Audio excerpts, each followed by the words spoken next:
ஒரு பெரிய காட்டிற்கு பக்கத்திலே ஒரு கிராமம் இருந்து வந்தது. அந்த கிராம மக்கள் தங்கள் உணவுக்கான தேவைகளை அருகிலிருந்த காட்டிலிருந்து எடுத்து தீர்த்து கொண்டார்கள். உதாரணமாக, பழங்களை பறித்து கொள்ள மரங்களை வெட்டி விறகுகளை விற்று தங்களது அன்றாட வாழ்க்கையை வாழ்ந்து வந்தார்கள். மனிதர்கள் காட்டுக்குள் நடமாடுவது தெரிந்தும் விலங்குகளும் தங்களுடைய வாழ்க்கையை நேர்த்தியாக எந்த ஒரு சலனமும் இல்லாமல் வாழ்ந்து வந்தன. மக்கள் காட்டுக்குள் வந்தாலும் அவர்களை தாக்குவதில்லை. அதனால் மக்களும் விலங்குகளிடத்தில் எந்த அச்சமும் இல்லாமல் இருந்தார்கள். காட்டுக்குள் எப்போது வேண்டுமென்றாலும் போய் வந்தார்கள். விலங்குகளும் கிராமத்திற்குள் அவ்வப்போது நடமாடும்.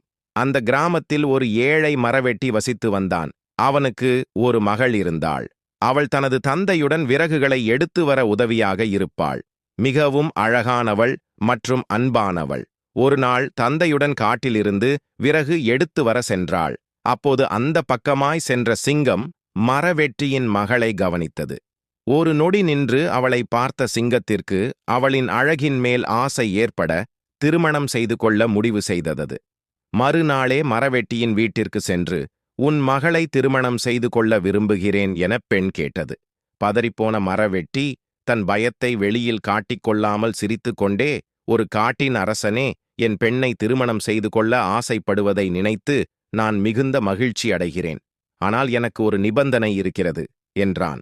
ஆர்வம் அதிகமாகி என்னவாக இருக்கும் என யோசித்து கொண்டே சிங்கம் மரவெட்டியை பார்க்க, சிங்கத்திடம் இருந்து தன் மகளை காப்பாற்ற ஒரு வேண்டுகோள் வைத்தான்.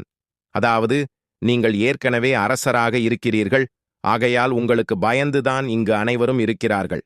அதனால் உங்கள் தலையில் இருக்கும் இந்த படர்ந்த முடியை வெட்டி பயங்கரமாக தெரியும் இந்த பற்கள் மற்றும் உங்கள் நகங்கள் என அவற்றையும் வெட்டி நேர்த்தியாக வந்தால் என் பெண்ணை மணமுடித்து தருகிறேன் என்றான்.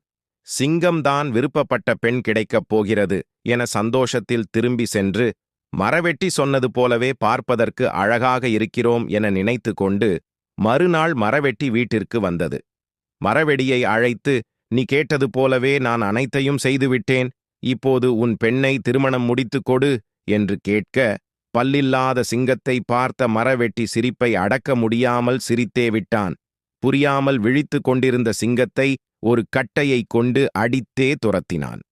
உனக்கு என் மகள் வேணுமாடா என பயங்கரமாக அடித்து விரட்டினான். தன்னை அந்த மரவெட்டி ஏமாற்றியதை நினைத்து மனம் நொந்து அங்கிருந்து சிங்கம் கிளம்பியது. ஆகையால் குழந்தைகளே, நீங்கள் எவ்வளவு பெரிய ஆளாக இருந்தால் உங்களுக்கு ஒத்துவராத சிலவற்றில் தலையிடாமல் இருப்பதே சால சிறந்தது.